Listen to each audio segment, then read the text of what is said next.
So I'm going to be going through the final testing protocol on this green PAL region Nintendo DSi XL. The serial number right there, WEF127266068. I haven't done this in a little while, so it's going to be kind of getting back into my routine of how I test. It looks like I did do a first round testing on it. Everything passed. This console's a little unique in that it had a lower screen with screen retention, or with image retention. I did replace the bottom screen with a fairly well matching bottom screen.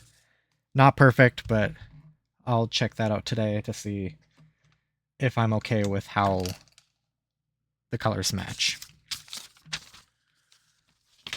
So what I usually will do is, this is an older assessment form, it doesn't have my motherboard serial number on it. So let me get this console partially apart. I need to verify the motherboard serial number. I think I have the motherboard in my records on my computer, but I believe this was before I started keeping the records on the paperwork.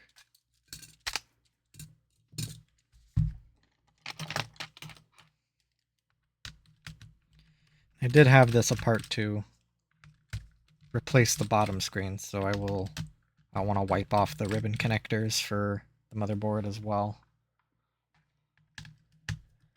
Just because I usually work barehanded. It's a lot easier to have tactile control over really small parts.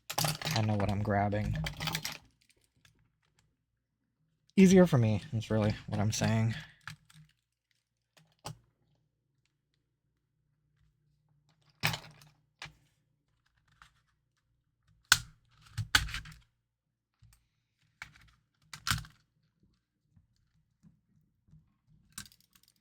I'm gonna move this paperwork out of my way so I don't have a spot to put things.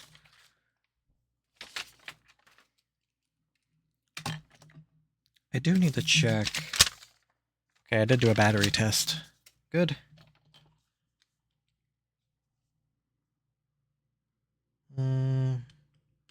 Because everything I've been doing with these consoles has sort of been an evolving process.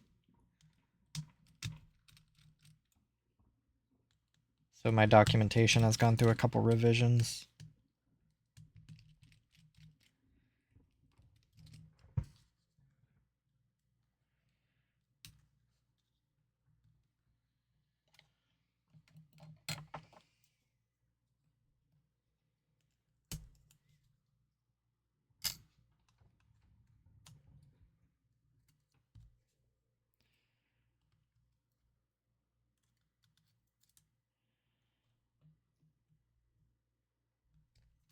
Also, having this console apart like this will allow me to give it one final look over.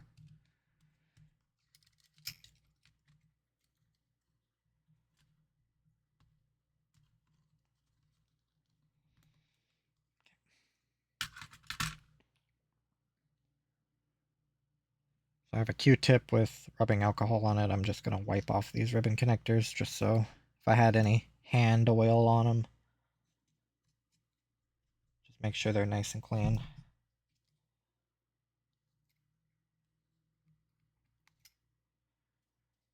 This is a new digitizer.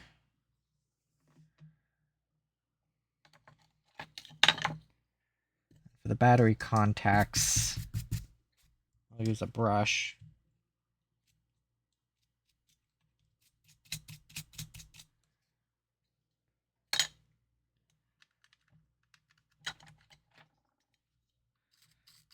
Might as well do the small Wi-Fi board while I'm at it. So I want to check the game card slot. Looks like all the pins are nice in there. All nice in a row. None of them are corroded. None of them are bent. Check the charge port. That solid, or this little plastic tongue that holds the little metal pins are solid. It's not loose. You can My camera decides it wants to focus, and if my light was a little higher, should be able to see the little copper pins in there. The only other one is over here in the microphone slot. Looks good. It's not dirty. I'll brush it out. Regardless, I need to get a little dental pick to get into that 3.5mm jack. I think I have some right next to me. Don't remember where I put them.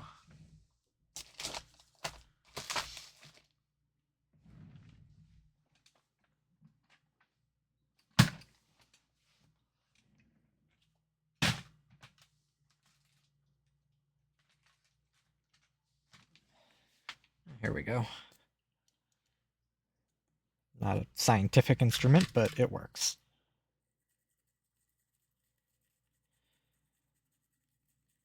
I noticed that with these 3.5mm jacks, they either work or they're just so crudded up that they don't, but they usually always work.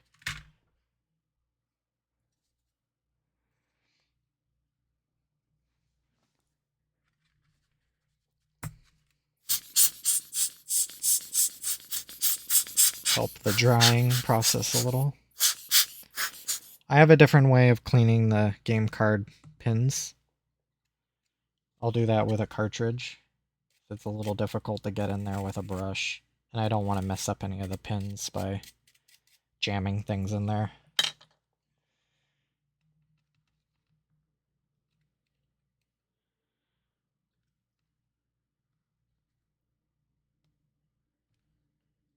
I'll have to dig out my tester game cards.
Okay, let me verify this motherboard serial number with my records here.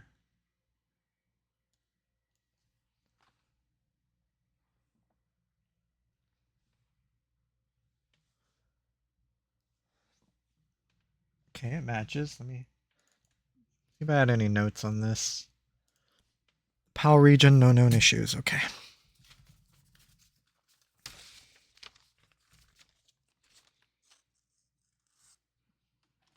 Did this with pencil. Okay.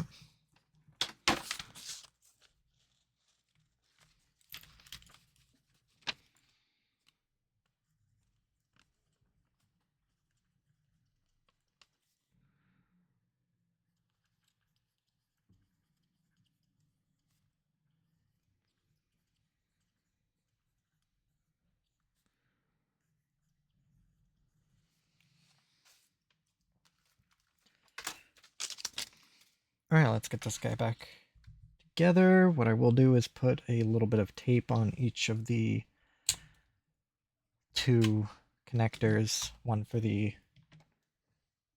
ribbon, or one for the backlight and one for the touchscreen. Nintendo had those taped from the factory, so I just want to emulate that.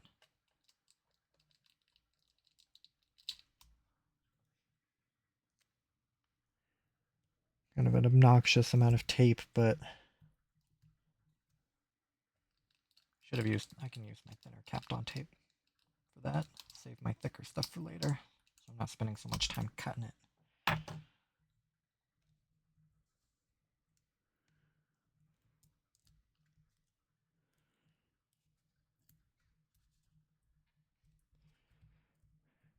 Nintendo had these two connectors taped from the factory, and if they can spare the fraction of a penny to do it, then they deemed it to be important enough that I should be doing it as well.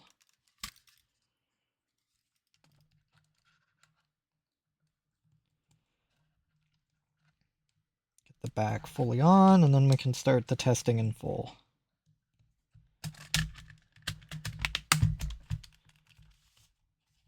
Make sure it all seated correctly.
I'll go ahead and remove the water damage indicator sticker. It is, well, tripped.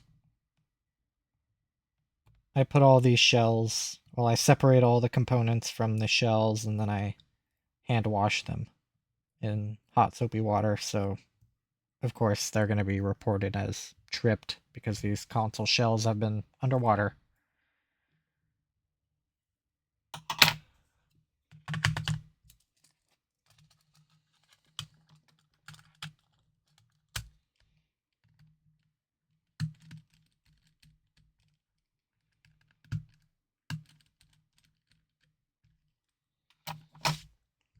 Right.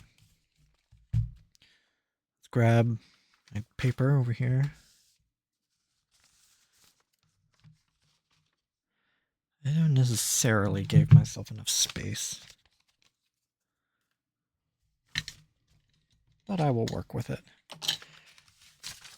Alright, so based on my preliminary testing protocol, everything passed. I'm just going to do it again because it's been a while since this one has been done. So what I did do is swap the bottom screen because it had image retention. probably the first time I've ever seen image retention on a console before. I even made a GBA temp post about it. Regardless, I'll just do the entire protocol again. So first is power board and motherboard. Basically, I'll have it over here. Power board and motherboard. So what I'll do is to verify that, does the console turn on? Does it make it to the main menu?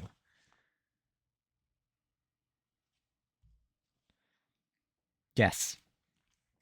That tells me that both the motherboard and power board are at least mostly functional. I turned off my lights because I'll need to sort of see the screen here. Tactile buttons will be the all of the face buttons, as well as the shoulder buttons. So what I'll do is, using an R4 card, I have testing software I can run.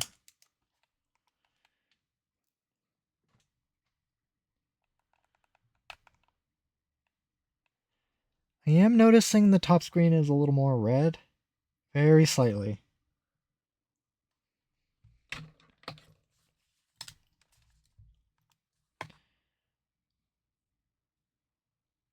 Okay, tactile buttons. So then what this will do is light up every time I press a button. The most important ones are the shoulder buttons. Those tend to be the ones that fail. Just press them a couple times each. Face buttons usually never have a problem. Rare cases, but usually those are because of water damaged motherboards.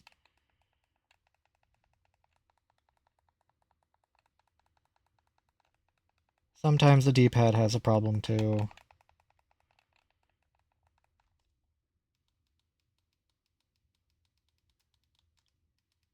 I sort of press all around the shoulder button. Usually on the edges, sometimes there's a problem.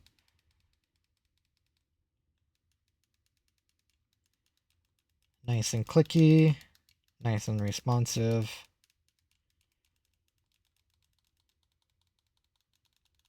Yep, I see nothing wrong. Alright. Then we also have touchscreen. Touchscreen I do on another program that I have on my R4 card. Just basically turning the bottom screen into a canvas. Flipnote Studio does kind of the same thing, but Flipnote Studio may not be on all of these consoles, so I just need a baseline I can work with. So what I'll do is test around the perimeter and just look for any like egregious like inputs. A little jiggly at the end, but I am going to like the very extreme edge of the console, and it could be just needing a calibration. Usually if a touchscreen is bad, there'll be sectors of it that'll just do like this when you rub across the edge. It's not doing that. I obviously manually did that. Then I'll just do swirls to see if there's any erroneous inputs. No, it seems to be tracking my stylus just fine. So I agree with the pass. Next is speakers, microphone, and headphone jack. Now I need a set of headphones to actually check out the headphone jack. And I also had a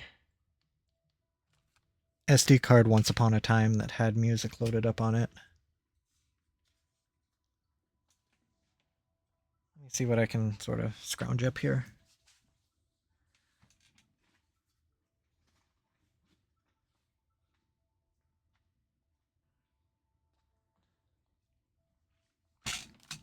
Okay, got a set of headphones. You know what? I'll just run a game of Mario Kart. Just listen to that main menu music.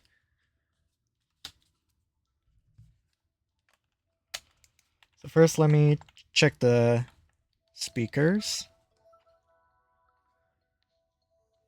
Both left and right are making sound. Let me check the microphone.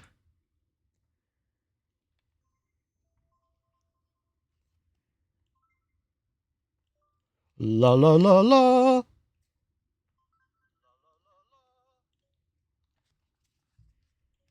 And just judging by the waveform I saw on the top screen, as well as my beautiful singing voice, the microphone works just fine. Let me get my earbuds plugged in. Get Mario Kart loaded up. I could technically do this on the main menu, but what can I say? The Mario Kart main menu music is pretty awesome.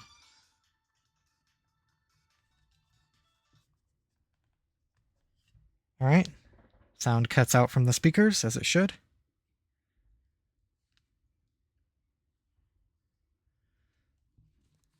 Both left and right earbud have music.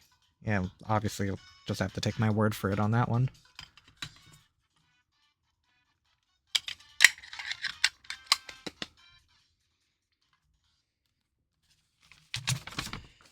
Next is cameras. That one will be pretty easy.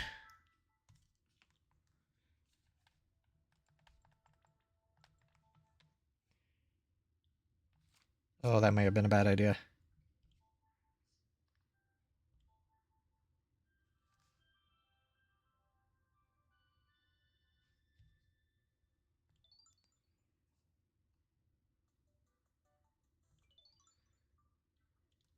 Okay. Yep.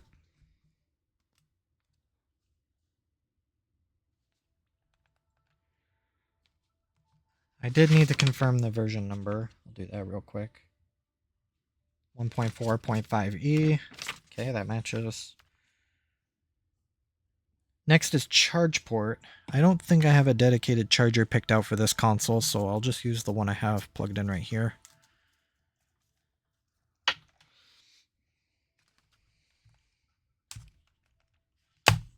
So what I'm going to be looking for is solid orange light. Will it go out if I sort of jiggle around the charge port? Another tool I want to try, because I actually don't know if it's charging. The console's telling me it's charging, but I actually don't know. I have a little voltmeter that will connect via USB. I've wanted to try this out.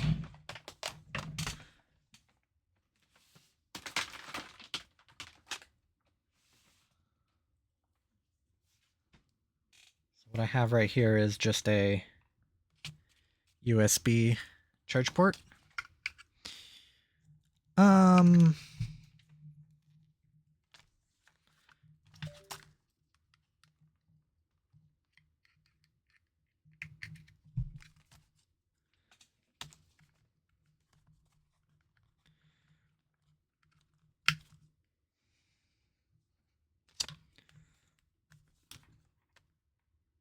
That's for DS lights. So let's see if it's pulling anything when I plug it in. I have no reason to believe it isn't.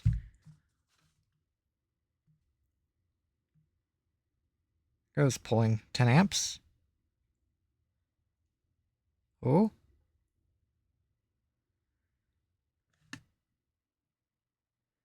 Haven't quite run enough of these consoles to know what the normal draw is. I could probably check the charging brick.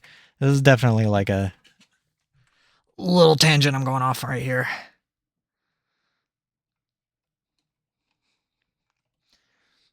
Ooh, okay.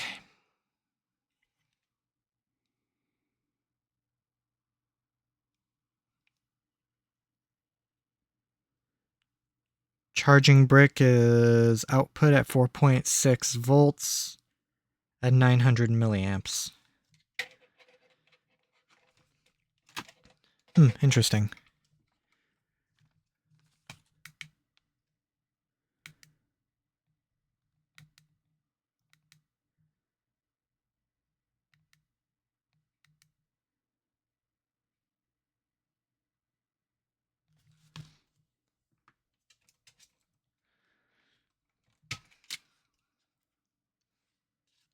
So it's drawing a little more.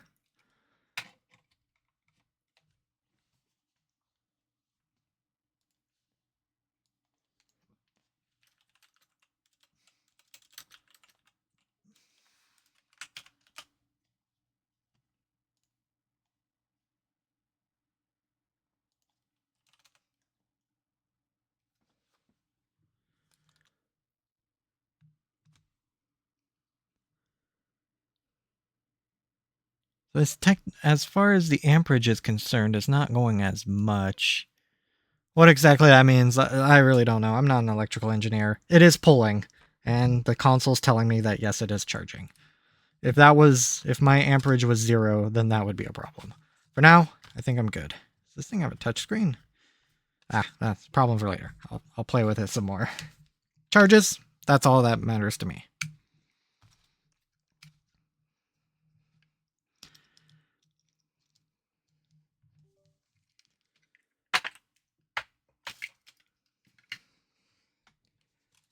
Next is game card and SD card slot, so I will have to get an SD card.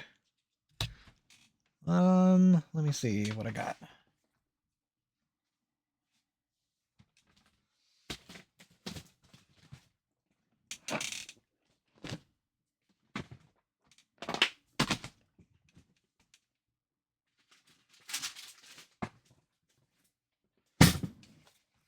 If I was a smart man, I would have put all of my testing components in this box that I have on my lap.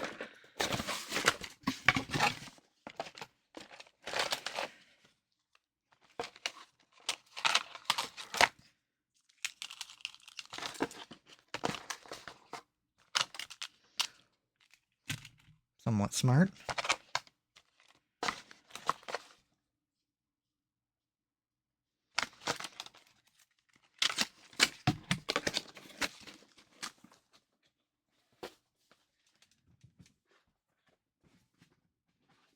I should just use this as my testing console.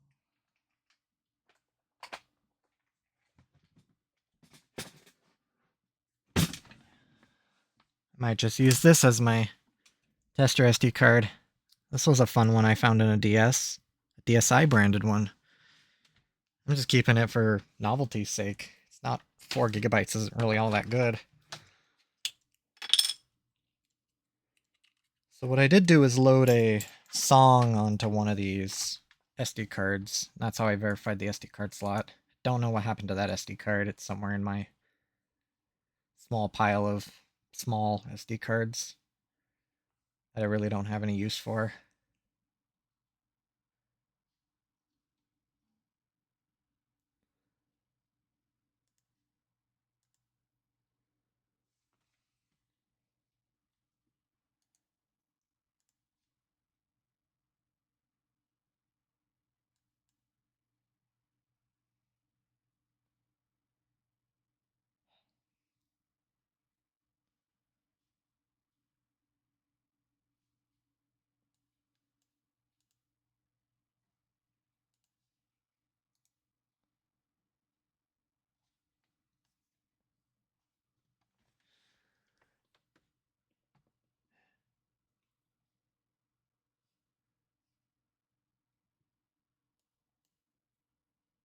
I'm on File Explorer. Be done crashing on me.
think this SD card might be dead.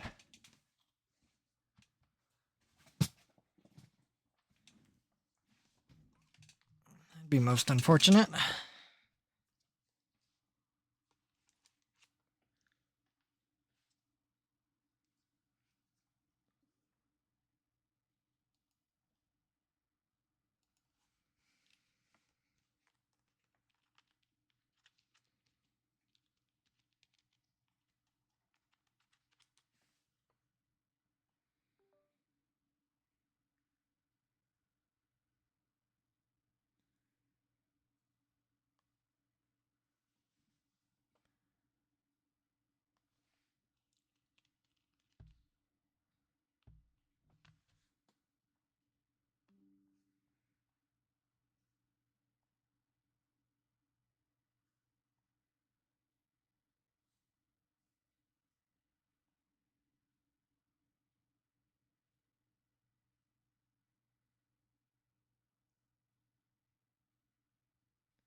All right. Try this SD card. I threw a WAV format song on it. I don't know if it needs to be MP3 or something specific.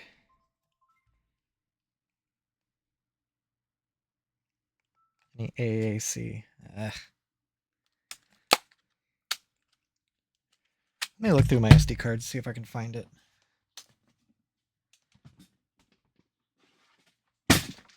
It's becoming a lot more cumbersome than I expected.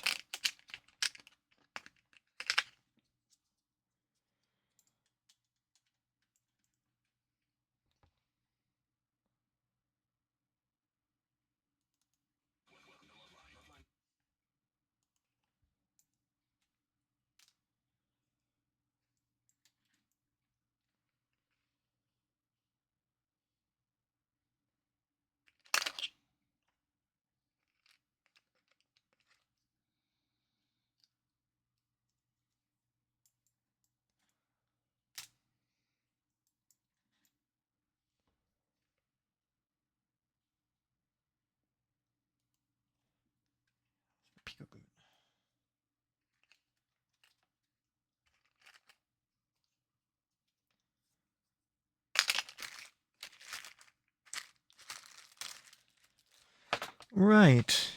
Okay. A little more unprepared for this than I expected.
Alright, now let's try it.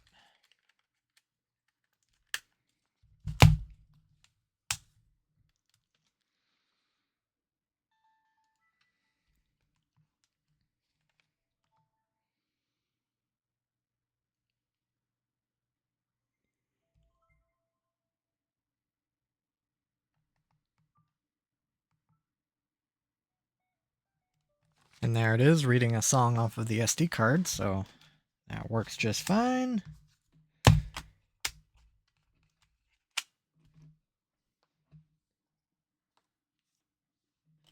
Next is game card slot.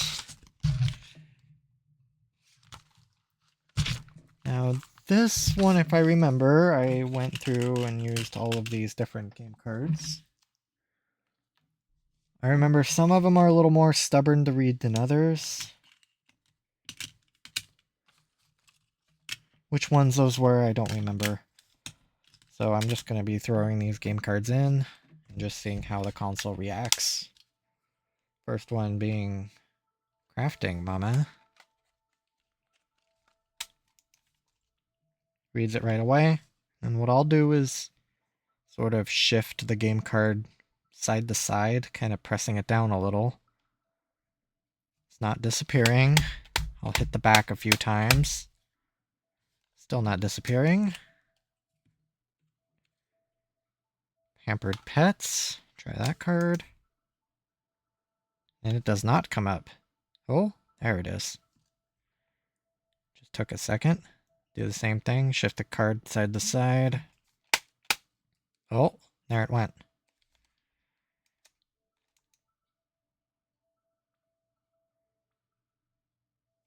So I'm not touching it when it does that. This card's in otherwise good shape, which usually just means the game card pins might be a little dirty. I'll try that again. Now it's not going away, so I will be testing. I'll keep that one aside. That one was difficult to read. I think if I remember correctly, this Wonder Pets game was a difficult card to read. Clicked in, pops up immediately. Shift it side to side, it's not going away. Oh, popped in and out there once. Set that one aside. SpongeBob. Popped up immediately.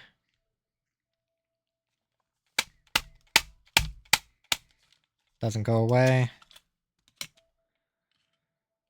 Dog Whisperer. Comes up immediately.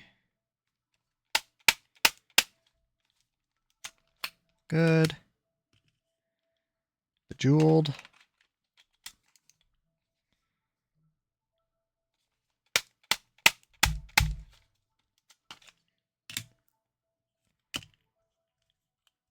Great Dinosaur Rescue.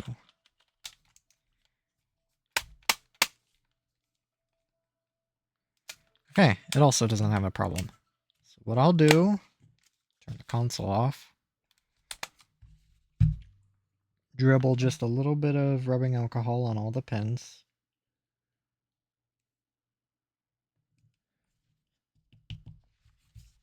Then just take it in and out of the game card slot like this. Just try and really get those pins nice and cleaned.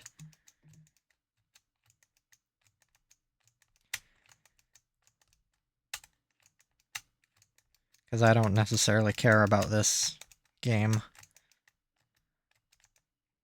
care more about the pins being cleaned. Which is usually why I don't recommend you doing this on a game card that you like, because it will spread the alcohol around to the sticker side.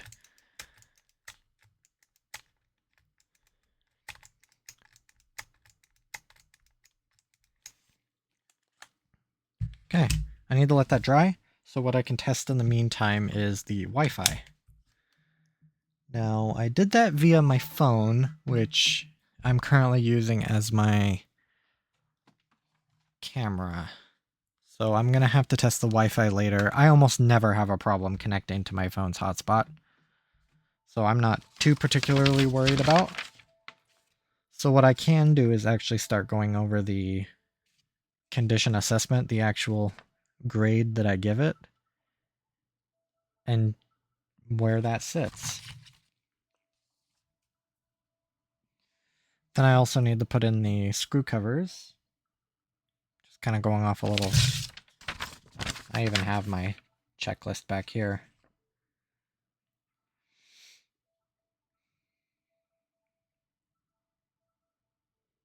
Who would have thought that I would be reading this again for its information?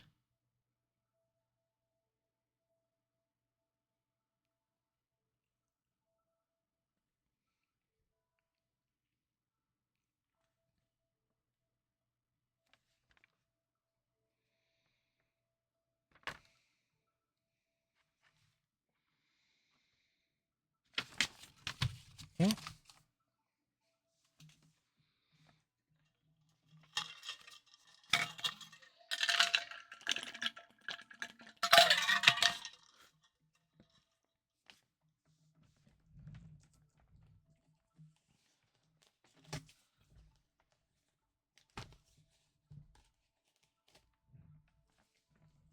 So now I get a glove up.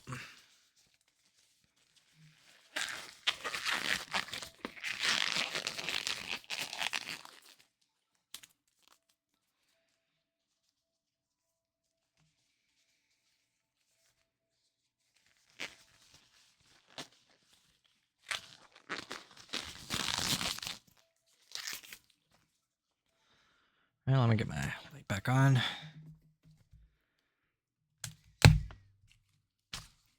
And I'll retest the game card slot here in a moment. Let's get all this stuff out of the way.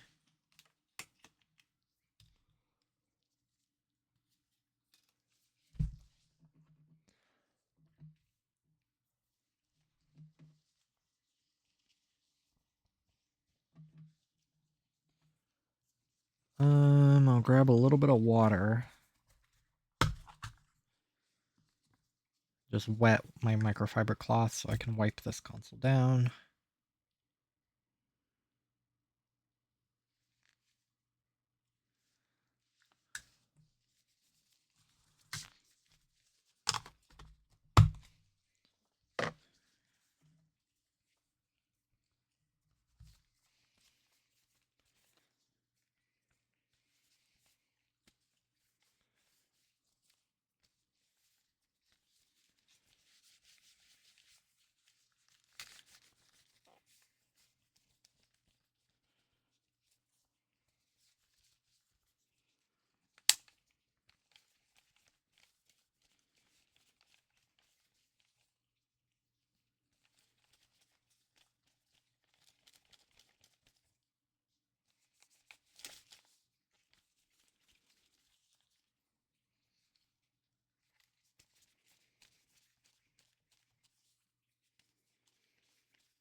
Alright, so physical condition of the shell. By that I mean the physical shape, scratches, scuffs. Okay. So this top glossy shell piece is kind of in the same state that a lot of these glossy shell pieces are in.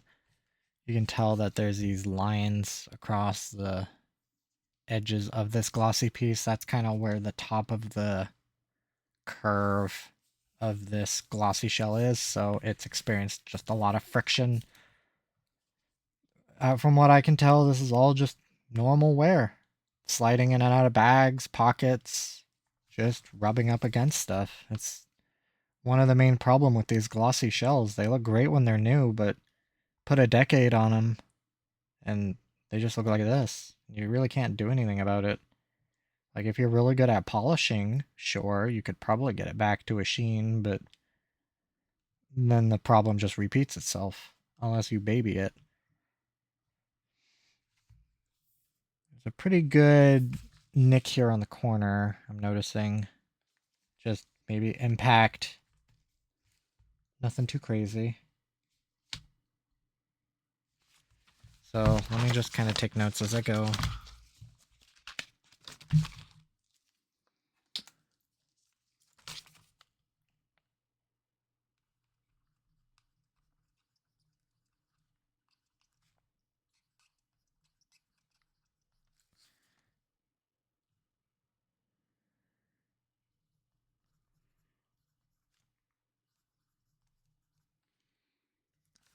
Scratches on glassy, or on glossy, nick on corner.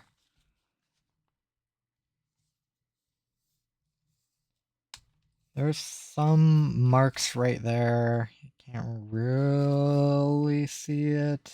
You can kind of see those like faint lines.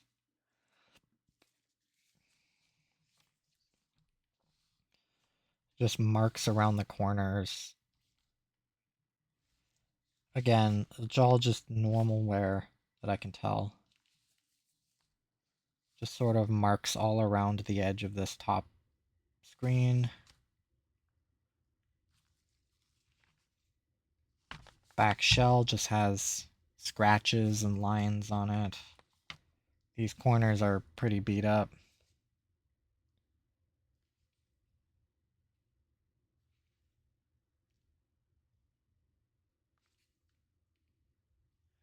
Come on, camera. Again, this is not unusual of a used console.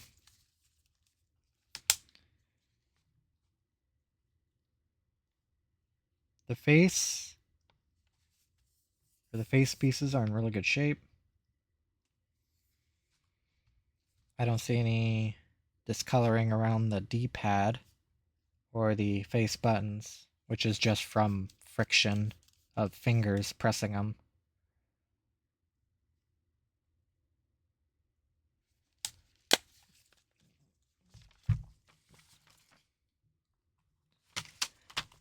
I should probably put on the screw covers.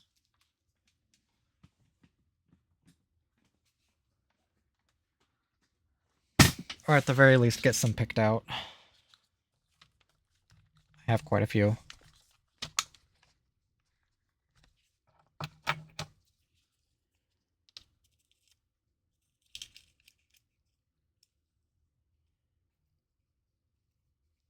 Four green. One more foot.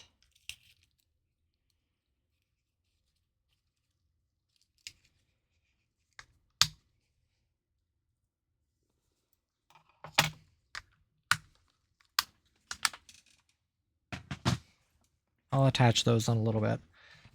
So what would I say? I would say aside, like, there's some pretty good hits on this console.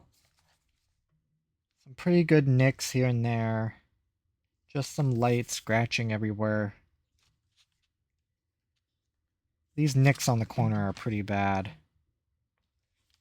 They don't impact the performance. Usually what you're worried about, if you get a really good nick here on the corner, it'll actually keep the shoulder buttons from being pressed down because the plastic will deform in and will actually squeeze the button against the upper shell piece. So if you press it in, the button might get stuck. But both buttons have good springiness. I kind of want to put it between good and very good. I think I'm going to do good. I'd say that this top shell is in bad enough shape that I wouldn't necessarily consider it amazing. Physical condition of the hardware are things like are all the buttons and the screw covers. Now when I select buttons for these consoles, I select buttons that mirror the shell. Looks like I should probably clean that R button a little better. You can see some orange in it from something. Dirt. Rust, maybe. Hopefully not the latter. Like I said, I assembled this console quite a while ago.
Kind of like I was saying, I choose these buttons based on the condition of the shell. So because the shell corners were kind of beat up, I grabbed R buttons and L buttons that were equally beat up.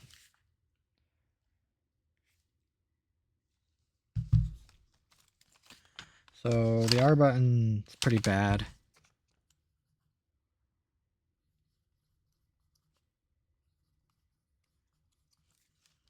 And what I mean really bad is it's kind of cosmetically poor.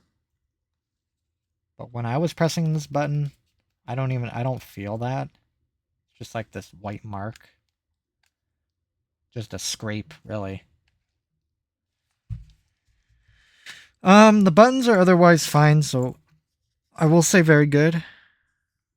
They're not perfect. Physical condition of the screens. And I'm going to assume these screw covers are good. They look good. They're in one shape. They're not. I didn't damage them when I taken them out. Physical condition of the screens are the actual like displays as they are off. That's going to be a bit hard because I'm in a dusty environment, so I'm going to be constantly combating dust as it falls on these screens as I look at them, just to make sure that there aren't any dust particles underneath the touchscreen or the top screen lens.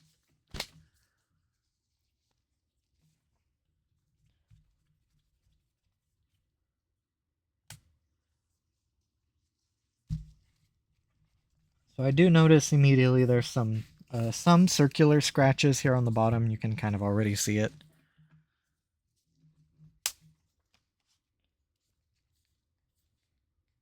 Yeah, right there. Those are most likely on the touchscreen itself. I do have a screen protector on it right now. I'm pretty sure those aren't on the screen protector. Looks like there's another scratch right there. And the little kind of bubbling around the corner is just dust getting trapped under the screen protector when I put it on, as annoyingly as that is. That's just kind of how that happens.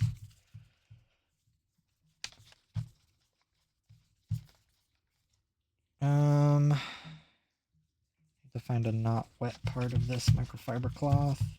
I think I saw a piece of dust underneath this top screen.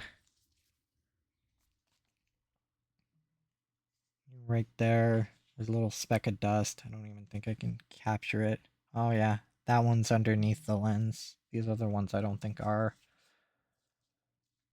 Oh yeah, those few are.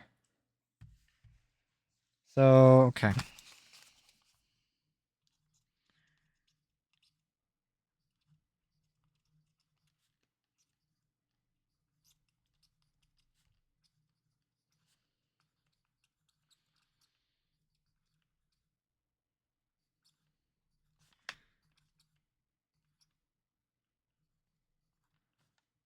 Ah, handwriting doesn't really matter.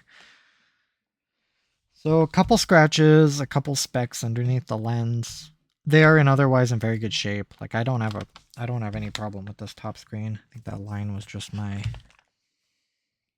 So any just like erroneous giant specks you see are just things that are falling on it.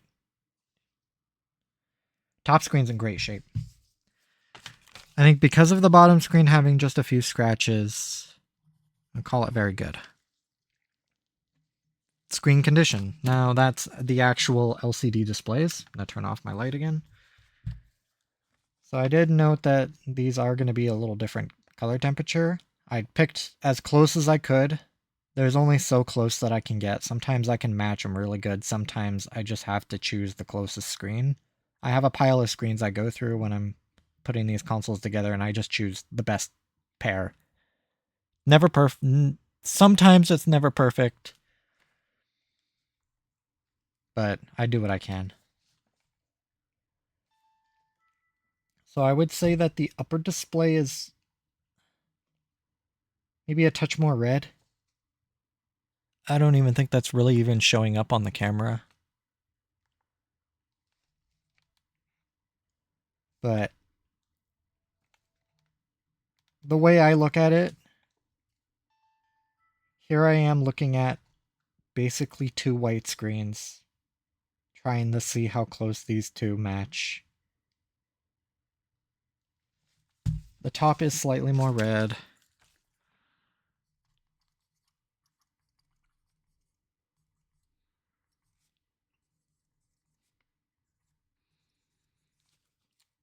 So I'll say they're very good. And when I mean the top is slightly more red, again, it's really just something you need to be there, see it in person. But if you're just going to stare at white screens, that might be a problem. Once you start playing a game, colors, moving pictures, unless you're incredibly sensitive to a variation of this degree, then you really shouldn't. It really shouldn't matter. So what do I got? So physical condition of the shell is good, not great. It was pretty beat up just from normal use. Everything else is very good, just little hiccups here and there. Otherwise, I think it's a pretty solid console. So what do I give this? 246. I give it a 7. I believe I rank as very good. Right here. Oh, I rate it as good. Is that congruent with my current test sheet? Yes, it is.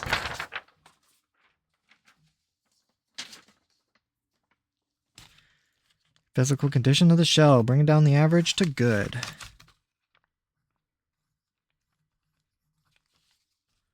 Today is 7/25.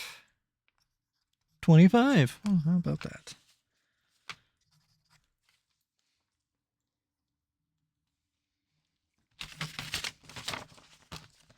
Put this aside.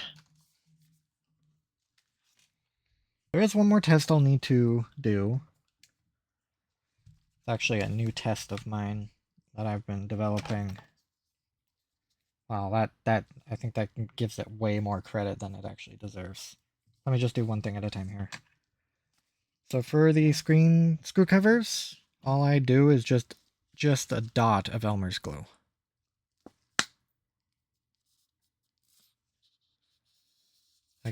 Calling it a dot, even that's a little outrageous. I just sort of extrude a little bit of glue, touch the top of the screw, and then pull back.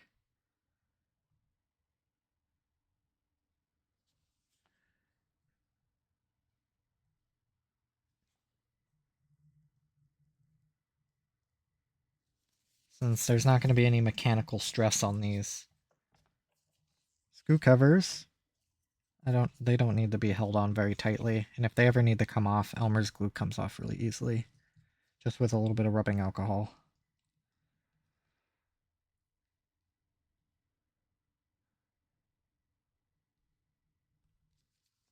Yeah, these screw covers are in great shape.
I almost didn't need the glue. This one, all three of them still had their little adhesive pad on it.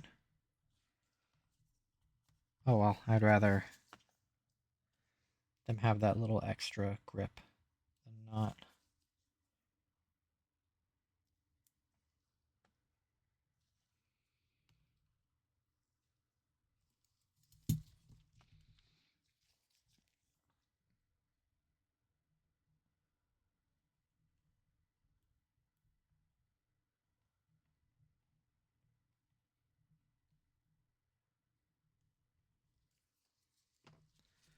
And grab a little corner of my paper towel and wipe up any glue that may have come up around the edges.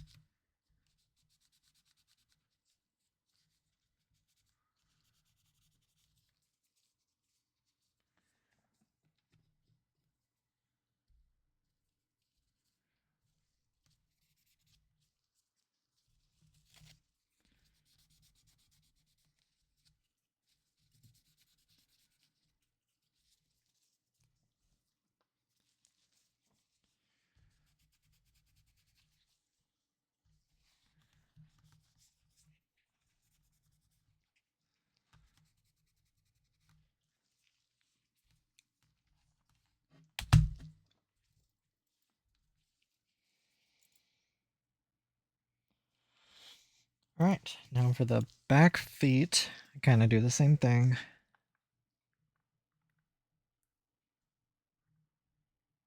I'm usually a little more liberal with the glue,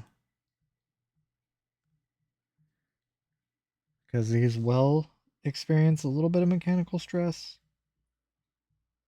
Not a lot, but you will be resting the console on these feet. Unlike the screw covers for the top screen, which are just purely cosmetic.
And some.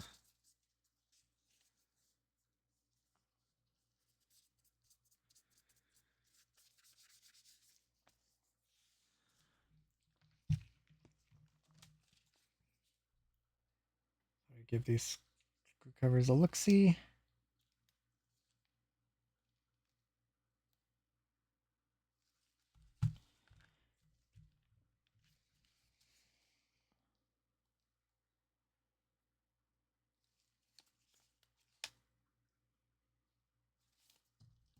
Yeah, they look great.